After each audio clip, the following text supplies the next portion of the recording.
وصلی علی رسولہ الکریم اما بعد فاعوذ باللہ من الشیطان الرجیم بسم اللہ الرحمن الرحیم وما خلقت الجن والانس الا لیعبدون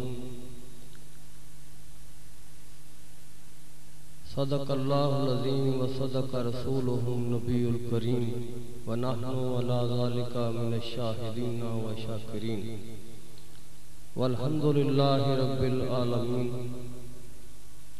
میرے نہایت ہی محترم میرے پیر و مرشد اور بزرگوں، دوستوں، بھائیوں، جیسا کہ آپ کو پتہ ہے یہ پروگرام ہر ماہ کی پہلی تاریخ کو ہوتا ہے اور میں نے پہلے بھی آپ کو آگاہ کیا تھا کہ ہم کسی سے کچھ مانگتے نہیں، چندہ نہیں مانگتے، نہ ہی ہم کوئی بینر لگاتے ہیں، نہ کوئی اشتہار لگاتے ہیں، نہ کوئی اعلانات کرتے ہیں۔ جس طرح علامہ اقبال کہتے ہیں اگرچہ بت ہیں جماعت کی آستینوں میں، مجھے تو حکم اذاں ہے لا الہ الا اللہ۔ ہم بھی یہ کہتے ہیں کہ ہم پیغام پہنچا دیتے ہیں، جو آنے والے ہوتے ہیں وہ آ جاتے ہیں، ذوق شوق والے جو ہوتے ہیں وہ آ جاتے ہیں، اور ہم آپ کو تکلیف نہیں دیتے کہ آپ سے کوئی فنڈ لیا جائے تو پھر آپ وہ اس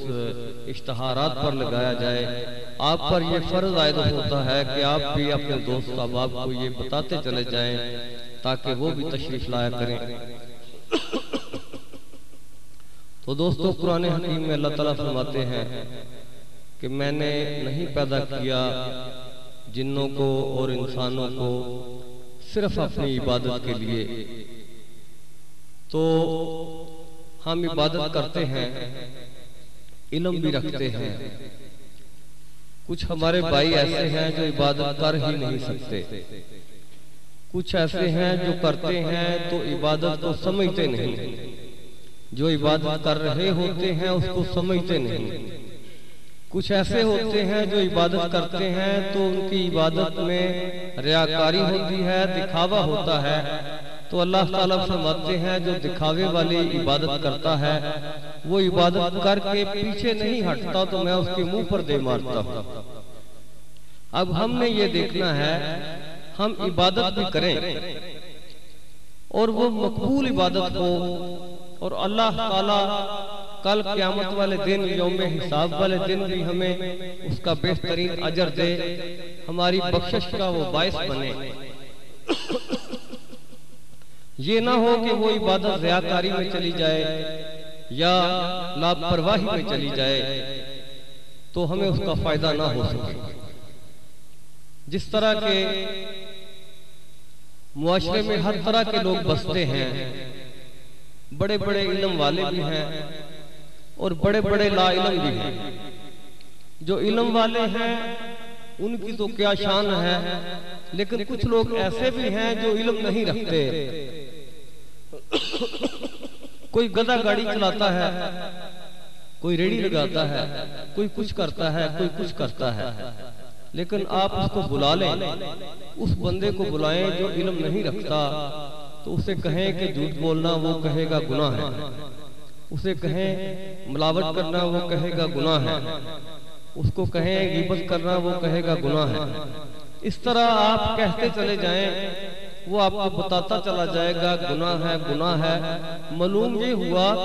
کہ جو بالکل کچھ بھی پڑھا لکھا نہیں اس کو بھی پتا ہے کہ یہ گناہ ہے،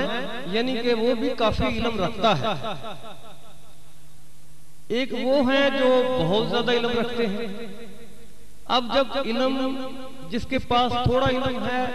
اس سے بھی عمل نہیں ہو رہا، اس علم پر عمل نہیں ہو رہا، جس کے پاس زیادہ ہے ان سے بھی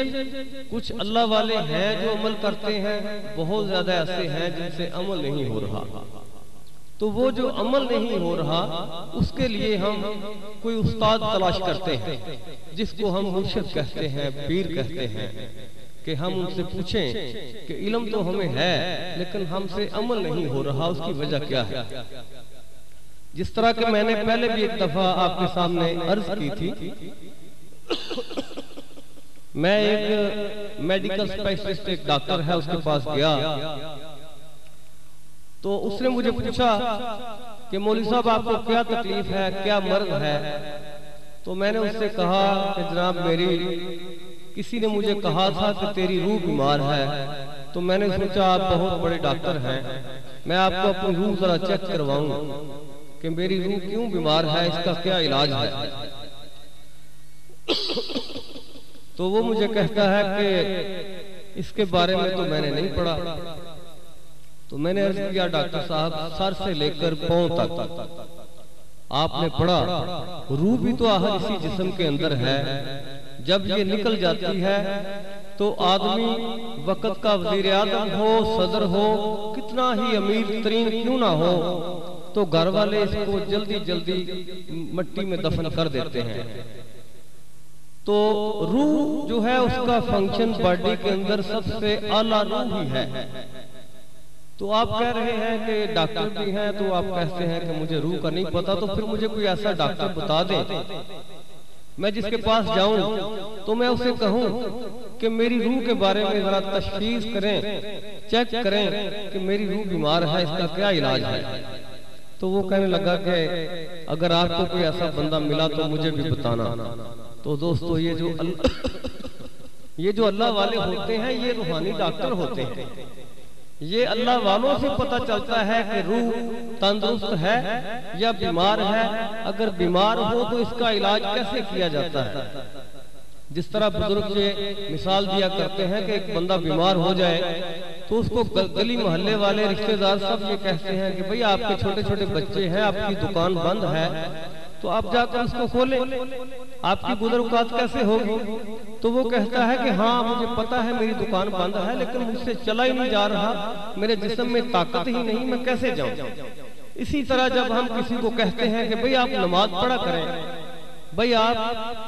قرآن پڑھا کریں، داڑھی رکھ لیں، اللہ تعالیٰ کے پیارے نبی کی سنتوں پر عمل کیا کریں، تو وہ کہتا ہے کہ بھائی مجھے پتا ہے داڑھی پیارے نبی کی پیاری سنت ہے، اللہ تعالیٰ کی رضا اس میں حاصل ہوتی ہے، اللہ تعالیٰ راضی ہوتا ہے، مجھے پتا ہے کہ نماز فرض ہے،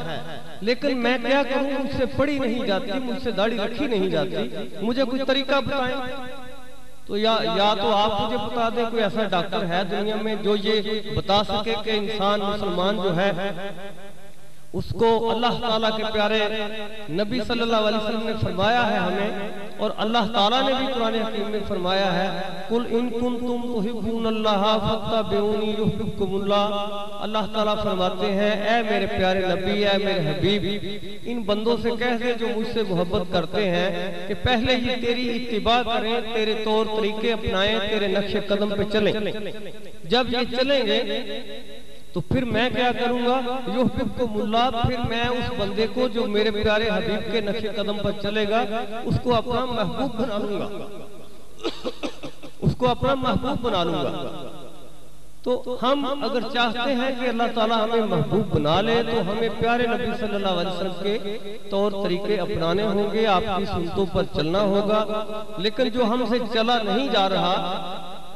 اس کے لیے ہمیں کوئی ڈاکٹر چاہیے، کوئی طبیب چاہیے، تو اس کے لیے ڈاکٹر اللہ والے ہوتے ہیں جو سنتوں پر بھی چل رہے ہوتے ہیں، پرہیزگار بھی ہوتے ہیں، صاحب تقویٰ ہوتے ہیں۔ ہمیں ان کے پاس جانا پڑتا ہے کہ جناب حضرت صاحب مجھے بتائیں، مجھ سے نماز نہیں پڑھی جاتی، فجر کی نماز پر مجھ سے نہیں اٹھا جاتا، مجھ سے داڑھی نہیں رکھی جاتی، میں کیسے رکھوں؟ پھر ان کی شاگردی کی جاتی ہے، پھر ان کے پاس جا کر شیطان سے بچنے کے گر طریقے سیکھے جاتے ہیں، اسلام پر چلنا سیکھا جاتا ہے۔ تو دوستو اولیاء کرام کا یہ کام ہے، اس لیے ہم اپنے پیر و مرشد کو دعوت دیتے ہیں، ان کی بڑی مہربانی وہ تشریف لاتے ہیں اور ہمیں وہ طریقے بتاتے ہیں۔ تو اکثر میں دوستوں کو دعوت دیتا رہتا ہوں، تو جب وہ آتے ہیں تو کوئی منقبت پڑھی جاتی ہے، ایک ہوتا ہے اللہ کے لیے حمد پڑھی جاتی ہے، نبی کریم صلی اللہ علیہ وسلم کے لیے نعت پڑھی جاتی ہے، پیر و مرشد کے لیے اولیاء کرام کے لیے منقبت پڑھی جاتی ہے تو منقبت میں پیر و مرشد کی شان بیان کی جاتی ہے، پیر و مرشد کا شکریہ ادا کیا جاتا ہے۔ تو لوگ کہتے ہیں یار تعریف تو اللہ تعالیٰ کی ہونی چاہیے، اللہ کے حبیب کی ہونی چاہیے، یہ پیروں کی تعریف انہوں نے شروع کر دی ہے۔ تو وہ جب ہم ان کو بتاتے ہیں جو ہم نے اپنے پیر و مرشد سے سیکھا ہے کہ وہ کیوں کیا جاتا ہے، تو پھر ان کو پتہ چلتا ہے کہ یہ وجہ کیا ہے۔ میں آپ کو ایک مثال پیش کرتا ہوں۔ مثلا آپ کا ایک دانت، آپ کو ایک نیا دانت لگانا پڑ جائے تو آپ نیا دانت جب لگوا لیتے ہیں تو لگانے والا جو ڈاکٹر ہے وہ بڑا اچھا دانت لگائے، تو آپ جہاں بیٹھیں گے آپ کہیں گے یار وہ فلاں ڈاکٹر کے پاس جاؤ، وہ بڑا اچھا ڈاکٹر ہے یار، ایک تو اس کا بول چال اس کی بڑی اچھی ہے، بڑا صاحب اخلاق ہے، اور جاؤ تو چائے پانی بھی پوچھتا ہے، پھر اس نے دانت لگایا ہے، ایسا دانت لگایا ہے کہ بھائی کیا بات ہے، بڑا اچھا دانت لگایا ہے، ہم اس کی تعریف کرتے ہیں۔ تو اگر کوئی دیکھنے والا یہ کہے کہ بھئی جس نے تمہیں 32 دانت دیے ہیں تیرے رب نے تیرے منہ میں ایسے دانت دیے ہیں کہ اس طرح کا دانت تو اس ڈاکٹر نے نہیں لگایا ہوگا جس کی تو اتنی تعریف کر رہا ہے، تو تعریف اللہ کی کیوں نہیں کرتا؟ تو دوستو دراصل یہ ہے جیسے ہم اس کی تعریف کرتے ہیں اسی طرح ہمارے پیر و مرشد نے، ہم گناہگار تھے، ہم سیاہکار تھے، ہم غافل تھے، داڑھی نہیں رکھتے تھے، اسلام پر نہیں چلتے تھے، نمازیں نہیں پڑھتے تھے، انہوں نے محنت کر کے ہمیں اس ٹریک پہ چڑھایا، اب ہم چل رہے ہیں تو ہم ان کا شکریہ ادا کرتے ہیں، ان کی شان میں منقبت پڑھتے ہیں کہ آپ کی بڑی مہربانی، آپ نے ہمیں سیدھی راہ پر چلنے کا طریقہ سکھایا۔ تو دوستو ٹائم چونکہ تھوڑا ہے تو میری کوشش یہ ہوتی ہے جو میں نے اپنے پیر و مرشد سے سیکھا ہے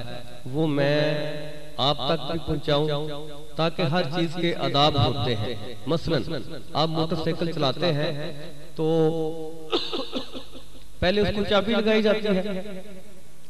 پھر اس کو کک لگائی جاتی ہے، پھر وہ سٹارٹ ہو جاتی ہے۔ تو اگر آپ اس کو چابی نہ لگائیں تو ککیں مارتے رہیں تو وہ سٹارٹ نہیں ہوگی، تو اگر آپ نے سٹارٹ بھی کر لی تو اس کو چوتھا گیئر لگا دیں تو وہ نہیں چلے گی۔ اصول یہ ہے کہ اس کو پہلا لگایا جاتا ہے، پھر دوسرا لگایا جاتا ہے، پھر تیسرا لگایا جاتا ہے، یہ اس کے آداب ہیں۔ اسی طرح پیر و مرشد کے بھی آداب ہوتے ہیں، اگر آپ کو آداب آ جائیں گے تو آپ کو فائدہ بہت جلدی ہوگا۔ جس طرح کہ آپ کو موٹر سائیکل چلانے کے آداب آ جائیں گے تو پھر موٹر سائیکل چلے گی، وہ بھاگے گی، سفر کٹے گا۔ تو اگر آپ کو موٹر سائیکل کو چلانے کے آداب نہیں ہوں گے تو پھر آپ کہیں گے یہ تو چلتی نہیں، یہ تو سٹارٹ نہیں ہوتی ہے، آپ چوتھا گیئر لگا دیں گے، وہ آپ کہیں گے میں نے پیسے بھی خرچے ہیں لیکن یہ مجھے نفع نہیں پہنچا رہی۔ اسی طرح دوستو یہ آداب ہوتے ہیں، کوشش یہ کیا کریں کہ یہ آداب سیکھیں۔ تو یہ پیر و مرشد یا اولیاء کرام کے آداب میں جو سب سے بہترین چیز ہے وہ ادب ہی ہے۔ آپ ادب کریں گے، پھر ان سے محبت کریں گے، پھر ان کی بات مانیں گے، تو اگر کبھی آپ کو جھڑک دیں وہ تو اس کا غصہ نہ کریں گے، ان کا ساتھ نہ چھوڑیں گے۔ جیسے کہ آپ اپنے بیٹے کو اٹھا کے لے جاتے ہیں ڈاکٹر کے پاس، اس کے ہاتھ اور پاؤں پکڑ کر کہتے ہیں اس کو ڈاکٹر صاحب 2 ٹیکے لگوائیں، تو وہ بچہ یہ سمجھتا ہے کہ یہ میرا باپ نہیں ہے، یہ میرے ساتھ ظلم کر رہا ہے کہ پکڑ کے مجھے ٹیکے لگوا رہا ہے۔ تو دراصل دوستو وہ بچے کی بہتری کے لیے لگائے جاتے ہیں۔ اسی طرح اولیاء کرام اگر کبھی جھڑک دیتے ہیں، کبھی سختی کرتے ہیں تو یہ ہمارے ہی لیے بہتری کے لیے کرتے ہیں۔ اللہ کرے اللہ تعالیٰ ہمیں یہ آداب سیکھنے کی توفیق عطا فرمائے۔ میں نے جو اپنے پیر و مرشد سے سیکھا ہے میں تو گھنٹوں کے حساب سے آپ کو بتاتا چلوں تو وہ ختم نہیں ہوتا۔ میرے دل میں یہ درد بھی ہے کہ جو چیزیں مجھے ملی ہیں میں دوسرے بھائیوں تک منتقل کروں، لیکن ٹائم کی قلت ہوتی ہے، یہ بھی ہمیں احساس ہوتا ہے کہ لوگ دور دور سے آئے ہیں، انہوں نے جانا بھی ہے، حضرت صاحب بھی زیادہ دیر آ کر نہ بیٹھیں، انتظار نہ کریں۔ تو اب میں منقبت کے لیے لطیف بھائی کو عرض کروں گا کہ اگر کوئی اعلان ہے تو وہ کر لیں، پھر منقبت اس کے بعد حضرت صاحب کا بیان ہوگا۔ ایک چھوٹا سا اعلان مجھے بھی یاد آیا، میں بھی کرتا چلوں کہ تشریف لاتے ہیں، وہ منقبت پڑھیں گے، اس کے بعد حضرت کا خطاب ہوگا انشاءاللہ العزیز۔ وسلم علیکہ یا حبیب